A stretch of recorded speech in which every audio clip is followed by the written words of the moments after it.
Michelle, it's been almost 2 weeks since the shootings here at Cafe Racer, and today there were not only moments of silence, but also moments filled with music. And all of this speaks volumes about this community. Let all of us sing. Let all of us play. Play our musical instruments in memory of our brothers and sisters who left us today. Our function is to let our minds be healed. When we are healed, we are not healed alone. The answers for the violence just simply cannot be found. I'm so sorry for the loss to our community and senseless.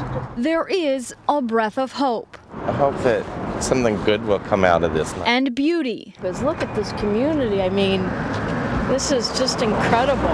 Amidst all that haze, amidst all that candid helplessness.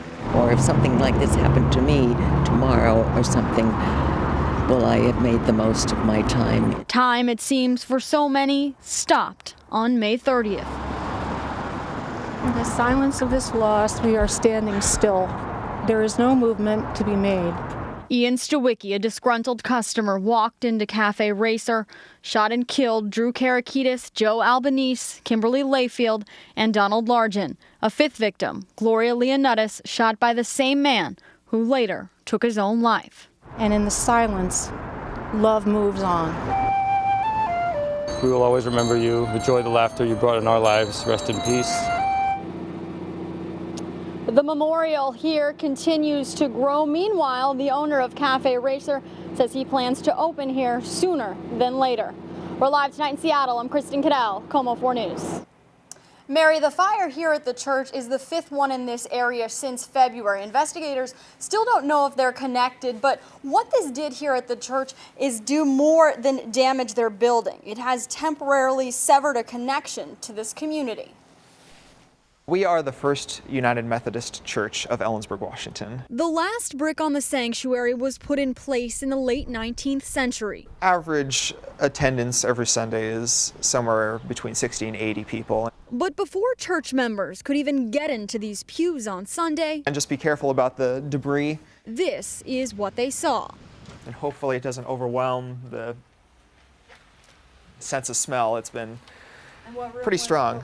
It felt like a punch to the gut. Glanced once, saw the entire black front, and just had to turn away. It was, disheartening. It was sickening. Their community clothing center. Room 8 was primarily the sorting room, where when the donations came in. So much more than just an annex of the church. We're pretty much the only entity in town that really provided this service completely free of charge. It was a place for needy people to get free clothes and shoes.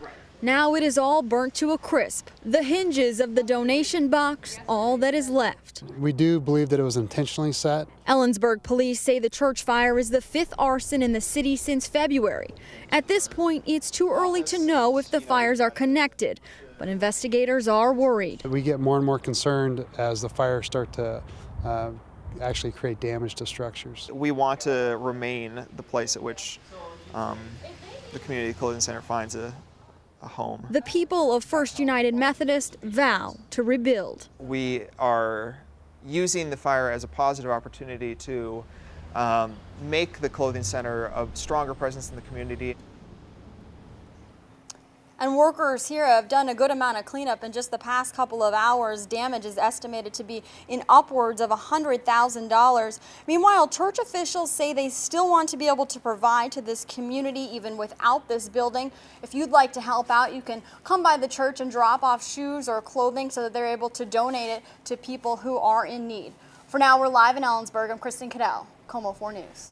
Mary, there are more than 22 million acres of forested land here in Washington, land that some say is becoming more and more vulnerable to wildfires. Blewett Pass is in the heart of the Cascade Mountains. It's peaceful, and the scenery isn't too bad either. Well, for the most part. The western spruce budworm caterpillar, less than half an inch in size, but causing big problems in Washington's forests. It's a native caterpillar that eats the foliage of Douglas fir and grand fir trees. These trees then will die and the forests are put at great risk of forest fire. The Commissioner of Public Lands announced a proposal for a forest health hazard warning to get a jump on deteriorating forest conditions. Okanagan, Ferry counties. In addition, there will be parts of Yakima County and Klickitat County that will be impacted by this warning. He also wants to go one step further. We're trying to be proactive here in the state of Washington to prevent the catastrophic wildfire that we've seen so evident in Colorado and elsewhere. Allocating more than $4 million from the jobs bill to thin trees, essentially taking an area that looks like this and turning it into this. By thinning it, we are restoring the forest to health so that the worm can be less successful because the trees are healthy and are more naturally resistant to any kind of insect attack. Wildfire danger is real, and it's an issue that affects each and every one of us, no matter what county you call home. People in King County should be aware that our state's general fund is put at great risk whenever forest fire breaks out. The summer heat is knocking at our door. Conditions are expected to get more dry. Coupling Mother Nature with a creature of nature, it's a risk this man doesn't want to take. Before this can be implemented, there will be a series of public hearings. Those hearings are scheduled to take place next week. Live at Blue Pass, I'm Kristen Cadell, KOMO-4 News. Today is the first day of the Seattle Bag Ban. In case you didn't get the memo. Oh, we were not prepared. Ready or not, I didn't realize it was coming now. plastic grocery bags are out of sight. So you can't even get them if you buy them? No. No more at all. But not out of mind. You know, I think it's kind of a pain in the butt, actually. We expect a few customers that might be a little bit unhappy, but, you know, I think they'll all understand that it's for the better for the environment. Today, you want me to bag the rest of that? Sure. To ease the pain, oh, right, because we're not doing the bags anymore. Stores like Safeway and Whole Foods Do you want one? gave away reusable bags for day one of the big change. If you don't want to bring your own bag, you can pay 5 cents for paper.